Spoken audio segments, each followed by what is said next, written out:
Hello and welcome. You are joining us live here at the UC Master Gardener program. We are so happy to have you here with us today. We are going ahead and having one of our Search for Excellence winners come and talk to us today about their project. If you don't know what the Search for Excellence is, it is a contest that we have every 3 years for the UC Master Gardener programs across the state. Each county can submit their great projects that have been going on for at least 3 years. There's a couple different categories they can submit under, and then a panel of judges goes through and scores them accordingly, and we award top winners to well, usually it's three. We had four this year, and our Sacramento County UC Master Gardener program had a great winning project, and it was all about how they took COVID and not being able to do public outreach and turned it into a opportunity that they're going to talk to you about right now. With us, we have Mary and Kathy. They are UC Master Gardener volunteers of Sacramento County. And we just want to say thank you for coming and presenting this to us. We'd love to hear about your great project. And we also have Master Gardeners joining us online who love to hear about how you have taken something and made it such a success. So we're really interested in learning more about your project. Kathy and Mary, take it away. All right. Thank you, Lauren. Thank you for tuning in, everybody else, also for our presentation today. I'm Mary Welch. I'm Kathy Stewart. Since the Master Gardener Conference, Kathy and I have been really heartened to see how many Master Gardener groups are doing videos. And we know this is a really great way to expand educational outreach. And so we welcome it. Today, we're honored to be here to share with you our approach to this video project. And as we get started, I want all of you just to think for a minute about what experiences you've had to date with making videos. So have you ever made a video by editing video clips together to tell a story from beginning to end? Well, if you're like most people, you've probably just taken short videos of your kids, your grandkids. Maybe you've taken a video to remind you about something you saw, but most of us haven't actually done a whole video. And that's exactly the background Kathy and I had when we started this way back almost over 3 years ago. So we're proof that you can do this even when you're novices, because we knew we had never done any editing, never videotaped a whole video and put it together into a comprehensive video. So you're all able to do this. So we thank you for joining us today. So today, what we're going to be sharing is the ways that we got started, why we started. We also are going to have some reflections on this process. We want to go through what makes a good video. We also have several tools we want to share with you, and then the results of our efforts. So to begin with, as Lauren mentioned, we got started during the time of COVID, and it started with our annual garden showcase event that's called Harvest Day. Usually at this event held in August, we have about 1,500 to 2,000 attendees, and we have a lot of keynote speakers. It's quite a big event. We have demonstrations, exhibits, we have educational tables with dozens of garden-related organizations. We have community partners join us, and then we have vendors and food trucks, and it's a really amazing full-day event. So that's normally what we would do on our August event. And then in 2020, as we all know, COVID-19 struck. And at that point, we had to rethink what we were going to do. Our first thought was, well, we could just not have it this year. But our very smart director decided we need to have this event somehow. So we decided to pivot and go virtual. And so that's what we did for 2020 and actually 2021 as well. The first year, we asked all of our Master Gardener project area leaders to think of what kinds of topics gardeners would like to know about. And we decided we would create these like workshops in a video format. So we actually created about 28 videos in 3 months with the help from over 50 master gardeners. People pitched in, they learned how to write scripts, storyboards.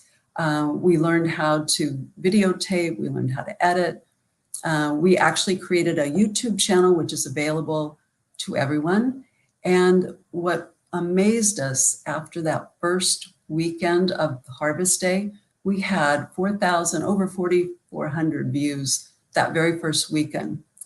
So that was a big learning experience for us. And we knew that at this point we had something important so that videos reached a larger and more diverse audience.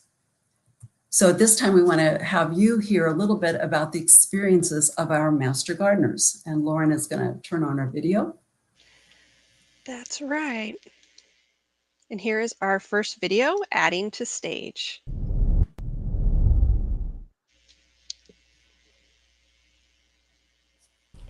Hi, I'm Gail Pothauer, and I do have to admit that when I was first asked to do a video, I was slightly intimidated.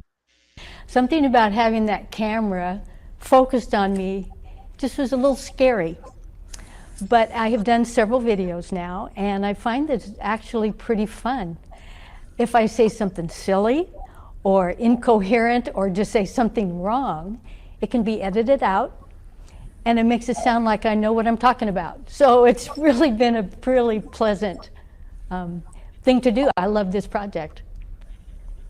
And I have to tell you that when we first were told that we had to do storyboards, we kind of didn't want to do it because it took a lot of time, and I'm not an artist.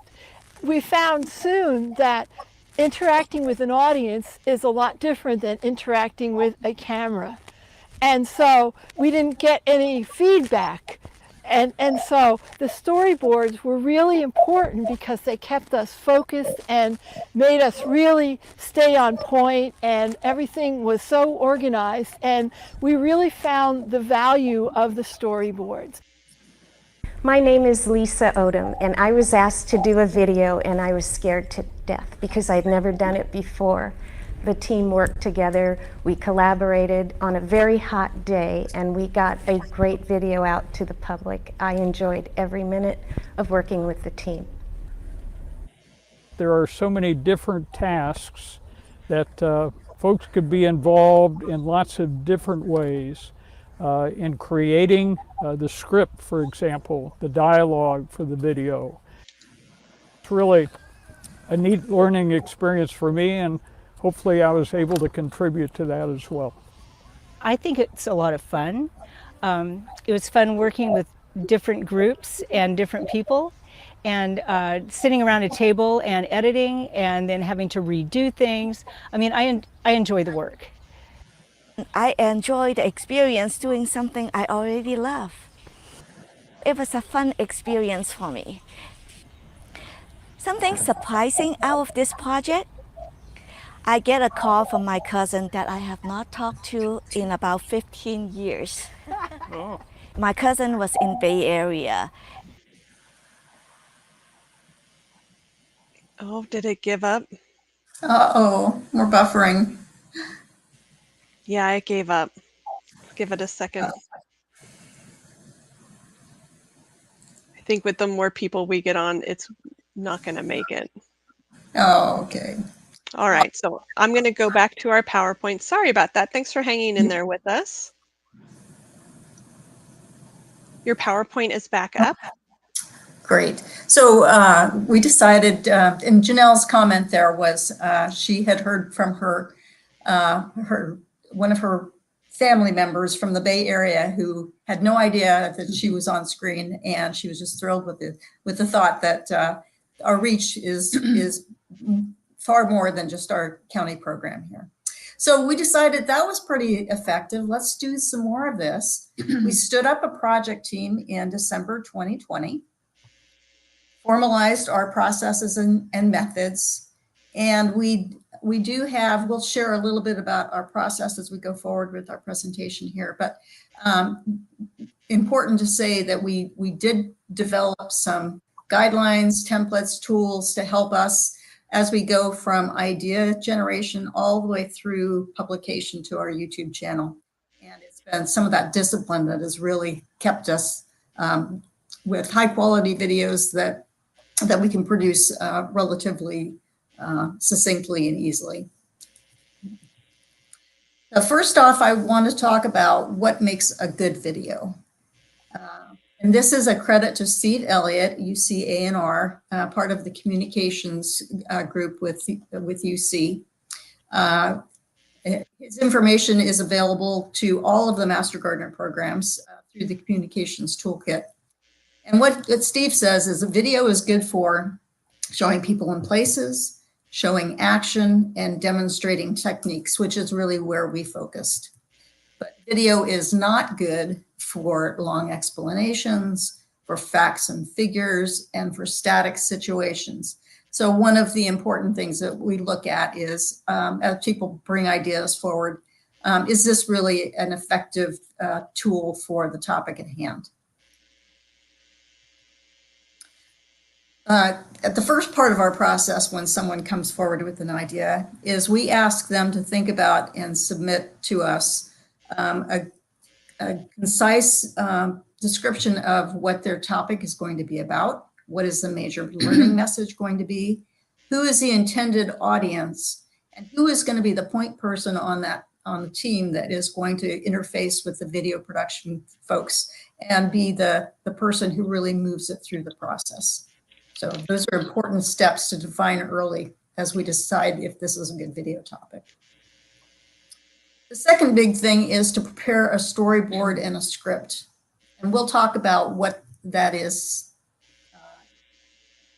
I'm sorry, we've got a little bit of lag here on our screen. But a storyboard is essentially a visual plan that details your key images and messages. And it's really essential for crisp messaging and for really having us well prepared to start the filming and editing process. Basically, it's and as Susan mentioned in her video, you don't have to be an artist to do this, but it is a visual display of what the viewer is going to see and also what the viewer is going to hear. So this is a page out of the training on the Communications Toolkit page that shows you here's what's going to be in each frame and what the purpose of each frame is going to be in building that story. So then we also decided what would make a good script. If you've noticed our videos, they're short and to the point, about 4 minutes long, 300 to 500 words. And the reason we chose this is we embrace this idea of micro-learning, which is a learning approach for new information. And we found that if we present information in very small, very focused chunks at a time, that it's more effective for the learning, for the learner, it's more engaging, and also it increases their retention. So scripts are short and to the point. We always like to have a beginning that catches the viewers, that really engages them and really says specifically what's that learning that's going to take place during the video. We try to end our videos with a nice closure. It might be an end with a call to action, something the viewer can go and do. And we always like it to be conversational and enthusiastic. Also, before we move forward with filming a video, we want to make sure that the script and storyboard meet certain criteria. And so you'll see on the screen our checklist that each of our team members that are reviewing the video, we go ahead and fill this out ahead of time, and then we meet together and collaborate on what we've seen. We make sure the action topic, as Kathy mentioned, is appropriate for the video, that it's short, to the point, with a focused message. We want to make sure the introduction's engaging and includes the objective. Very important is all the content must be aligned with UC research. We want the information to be useful to the viewer. We want to make sure screenshots follow logical sequences and that there's good closure and a call to action. And then finally, the title needs to accurately reflect the content. And so we collaborate, as I said, on this, and then give feedback back to the storyboard writers. They add any edits, and we come up with a final draft before filming. So we'd like you to watch one of our videos on pruning woody sages. We hope that there won't be too much buffering. So Lauren's going to try that now. Great, adding it to stage. Hi, I'm Pat Schink, a Sacramento County Master Gardener. Woody salvia shrubs, also known as sages, are easy to grow in Sacramento, bloom from spring to fall, and are bee and hummingbird magnets. In fact, they grow so well, they often become too large and unattractive. In this video, I will show you pruning basics to keep your plants tidy and blooming almost year-round. We will cover growing season care and dormant season hard pruning. 3 types of cuts are used throughout the growing season. I'm going to show all 3 using this branch. The first is tip pinching, which stops the stem from elongating and promotes side growth. Second is deadheading.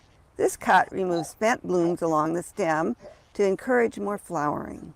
And third, a thinning cut removes stems to the base of the branch to reduce plant bulk and to shape. This Salvia greggii lipstick will be summer pruned to ensure continued flowering and to maintain a tidy, attractive shape. If necessary, plants can even be pruned back hard in the summer to control size.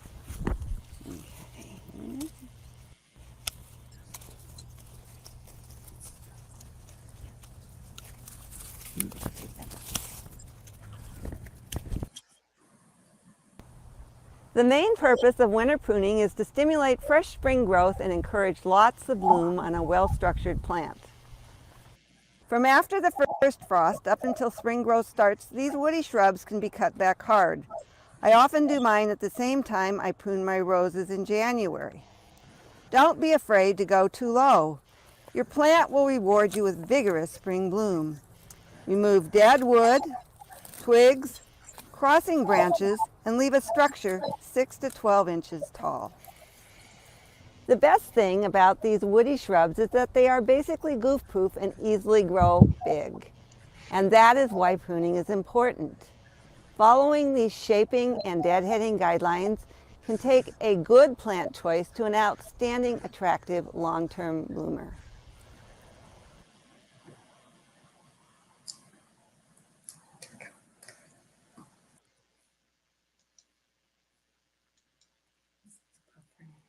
All right, your PowerPoint is back on, and I will say goof proof is going to be my new favorite slogan. Well, I just wanted to say that video was 2 minutes and 20 seconds long, but look how much information Pat conveyed there. So not only the objectives of why you would prune and when to prune, but also the techniques to use. So again, short and to the point, but you can put in a lot of information in a little bit of time if you make sure your messaging is crisp. So our tools, first off, I'm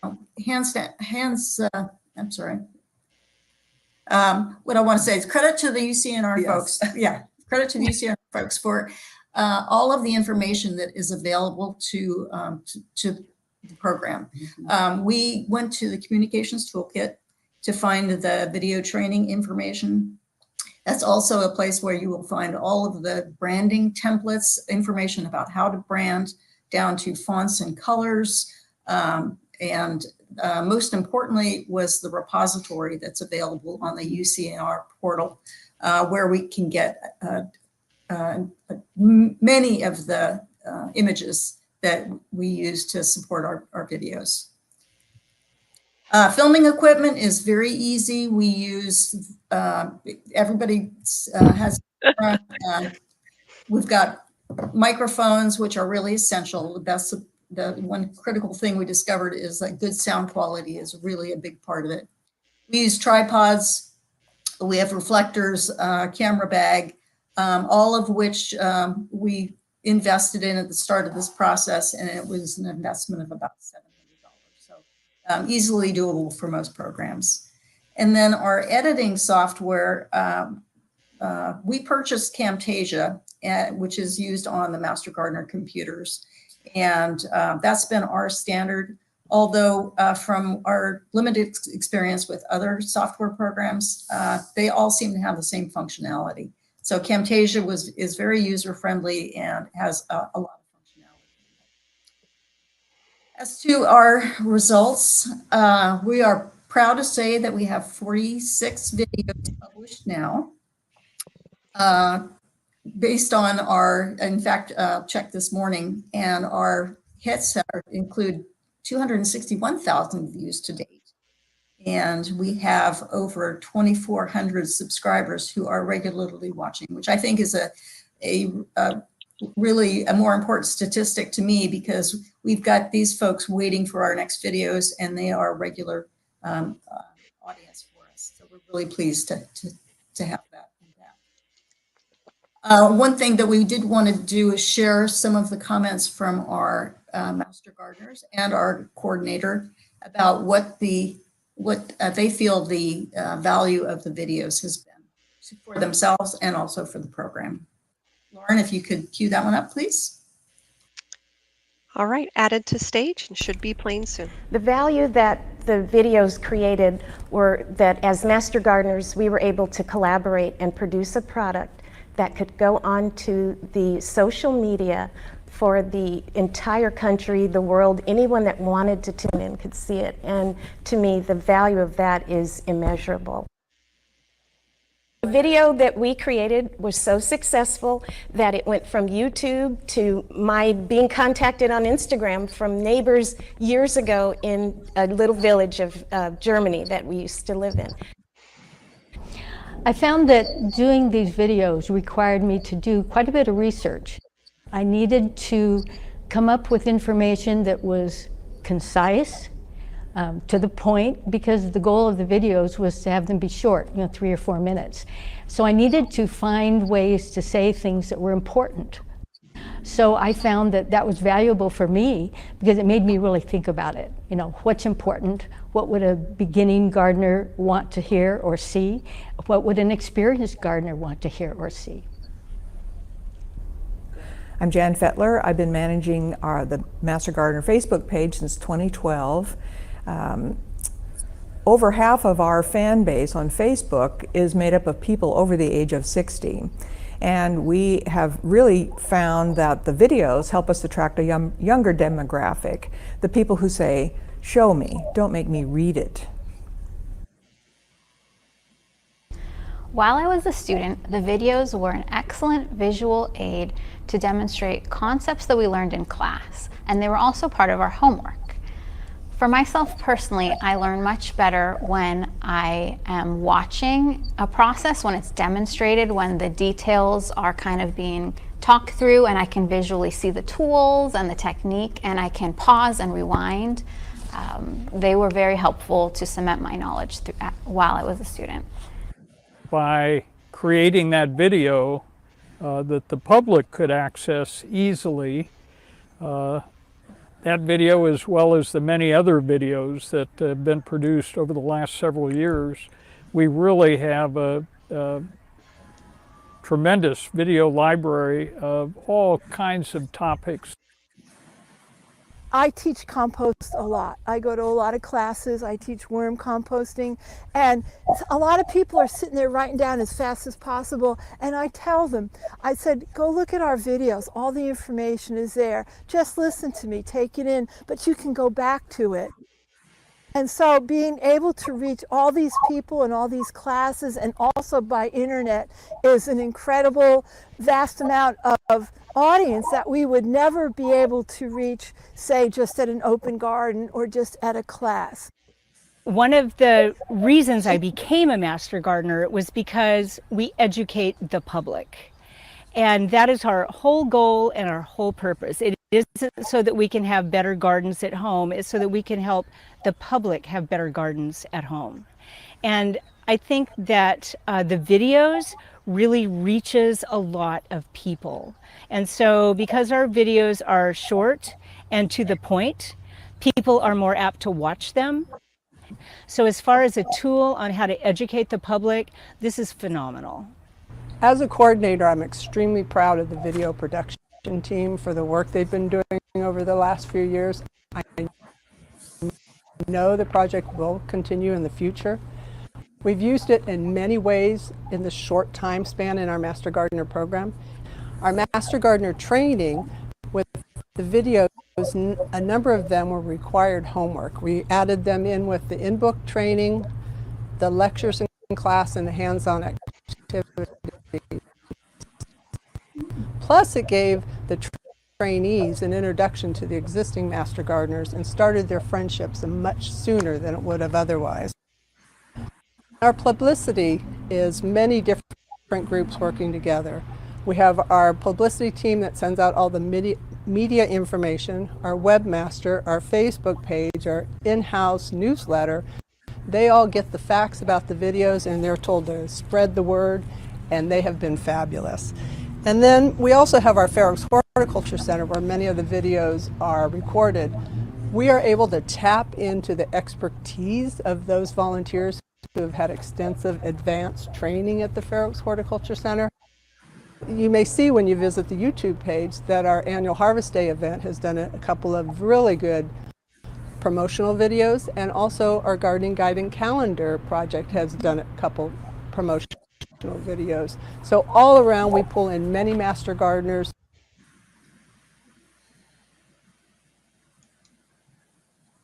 All right, I've put you back on stage with your PowerPoint presentation. Okay, so we think also that one of the best outcomes of this project has really been the engagement of so many Master Gardeners. We have 75 plus Master Gardeners to date that have been involved in videos, and this continues to grow. We find that this project builds collaboration and continues to build a collaboration and friendships amongst our Master Gardeners. We found it reinforces how much we can learn from each other. So basically, in closing today, I'd just like to express our thanks to all of our Sacramento County Master Gardeners. We believe that we're so thankful for all that you've done, because you really are the heart of this video work. So thank you so much. Yay! So Mary and Kathy, I just want to ask you about your personal experience before we get to questions. And people watching, if you have a question, please drop it in the chat and we'll go ahead and place it up there for you and see if we can get an answer. But you had mentioned something that I absolutely love as a background in adult learning and training. You mentioned micro learning. And it's not just this one-time use, it's being used over and over again. And I did also notice that some of the people participating in creating the videos also have been learning. So as far as impact and learning go, what have you personally learned about learning that's new for you per se?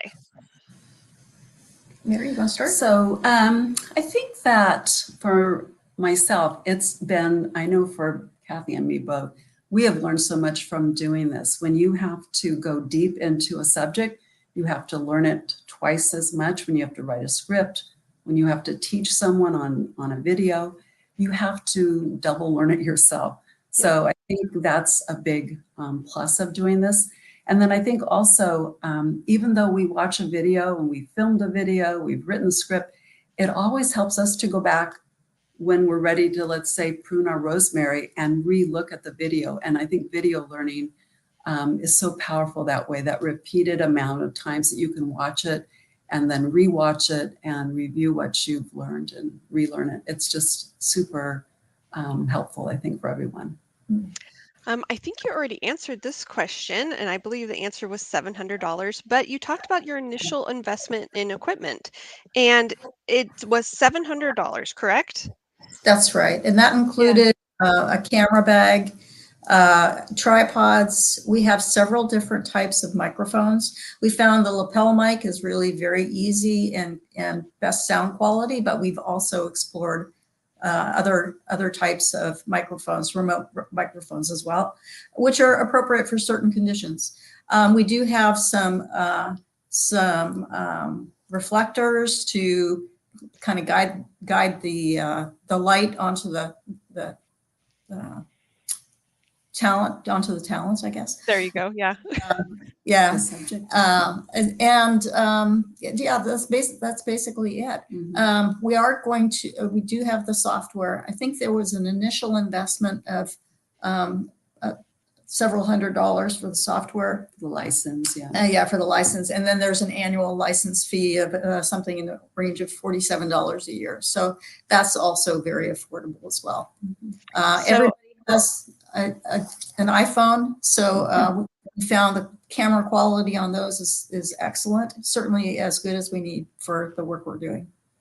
I also use Camtasia as a software, and I will tell you that it is very user-friendly and has lots of templates and free music that comes with it. So it's a great starter package for just basic editing and basic things that you need. I do enjoy working with it.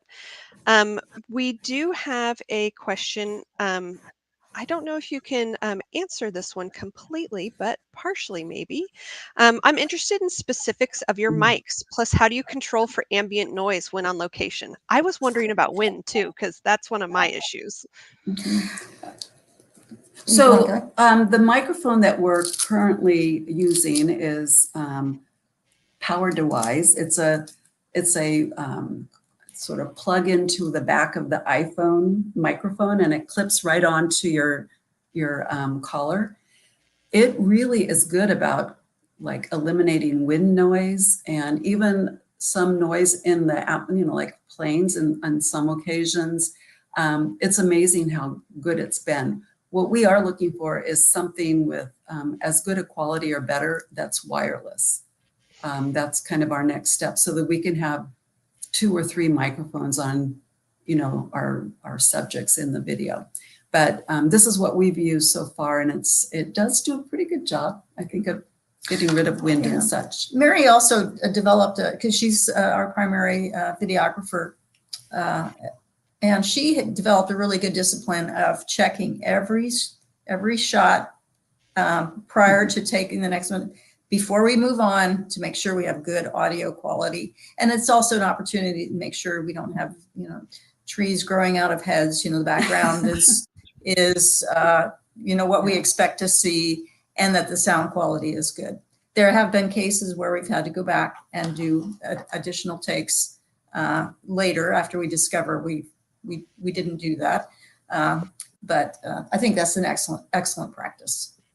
I've definitely had a lamppost coming out the top of my head before and realized that after the fact. So I appreciate someone looking out for that.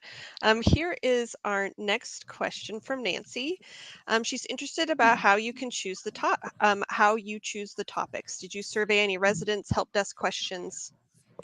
That's an excellent question, and we actually have incorporated a role for the folks on our video team to go into looking for research topics. We started out with so many ideas coming forward that we are kind of besieged right now, and we have a number of, the 8 to 10 that we have planned for this year are topics that are already underway. But we can foresee the need to go back and look at what are gardening trends right now, what are the types of questions that are coming in.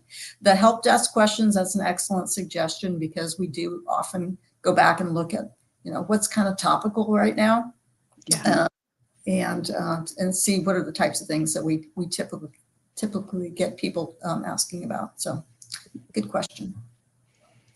Our next question, is it challenging to recruit on-camera volunteers? How do you recruit them? I love the chuckles because everyone's terrified, right? So it's funny because when we first began this, there was a lot of fright about doing that.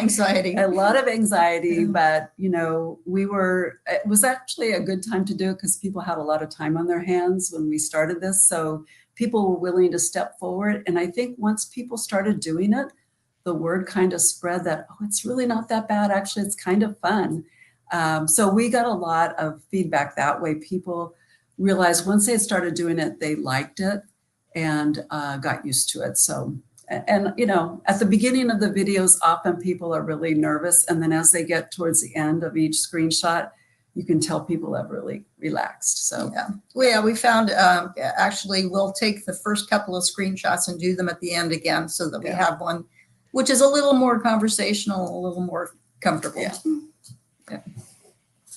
Next question. How do you compare using a topic for a webinar or breaking it down into shorter videos? You want to go ahead? So I'm thinking of some videos that we've actually done or are doing that we've broken into parts. Like we are doing, I mean, it could easily, I think, be a webinar like our topic of mason bees, how to, you know, make habitat that's good for them. But, you know, it wasn't enough for like one, it was too much for one video. So we split it into 3 different topics.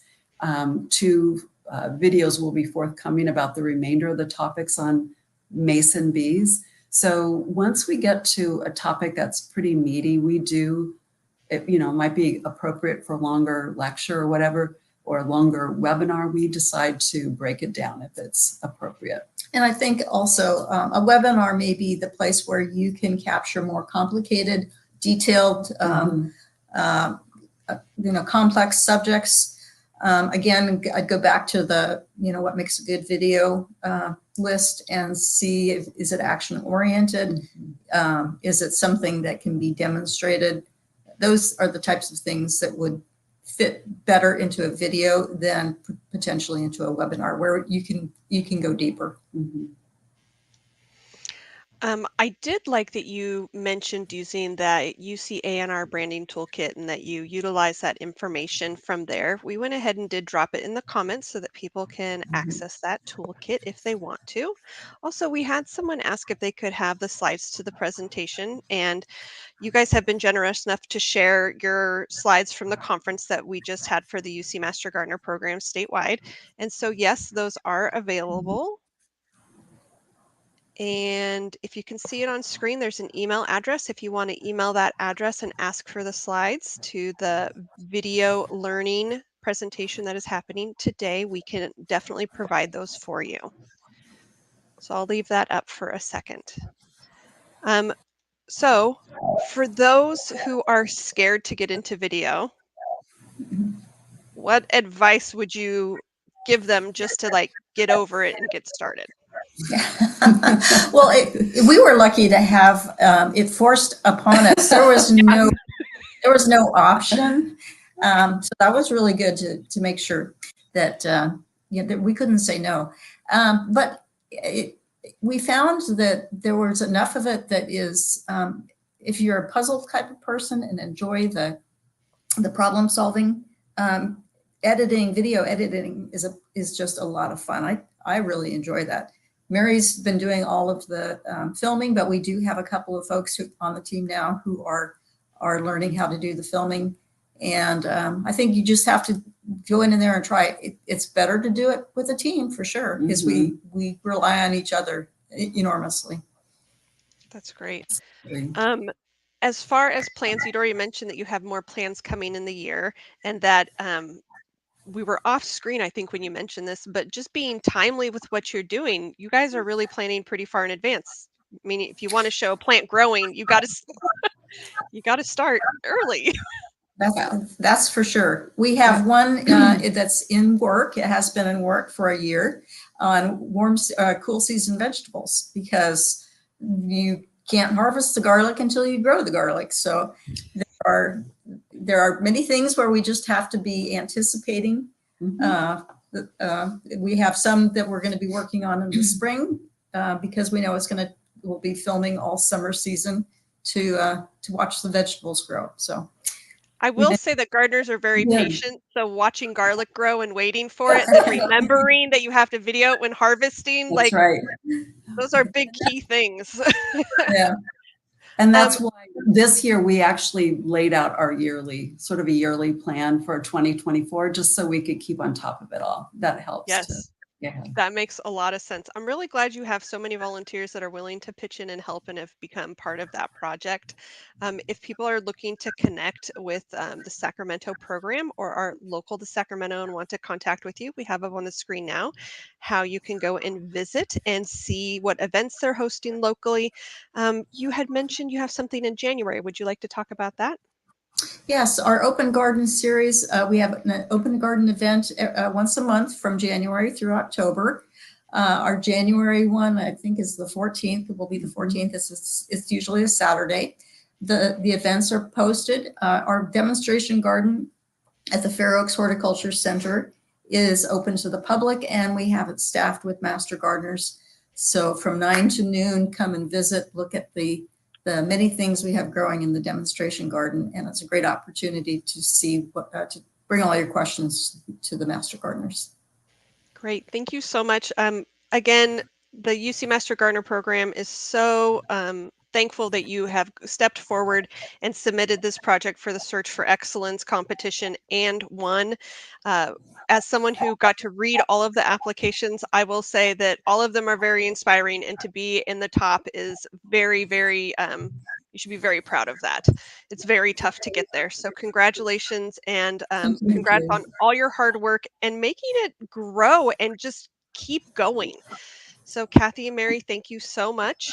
We do have other Search for Excellence winners, but you guys kicked it off. So great job being live and kicking off the event. We have another live event coming up on December 1st. It's going to be another Search for Excellence winner, and it is Placer County's project. And so we hope people will come back and watch. Kathy and Mary, do you have anything for our audience that you would like to say? Just jump in and start filming. Get going. That's great. And, you're welcome to contact us too for any help or assistance. If you want to talk over something, we're happy to help as well. And I think you would like people to follow you on YouTube as well, right? Oh, thank you for that. Yes, of course we Absolutely. will. Thank you for sharing our YouTube channel there. Yes. So let's see if I can get that link up for you guys real quick. But yes, continue and follow with the, here we go. Let me show it. With the YouTube channel for the UC Master Gardener program of Sacramento County. They have lots of videos on there already and upcoming plans for the year to add more. So thank you so much for your time. Thank you everyone for joining us live, and you're having some nice comments come in just saying thank you for the presentation, and a little sprout emoji and a heart. So congratulations.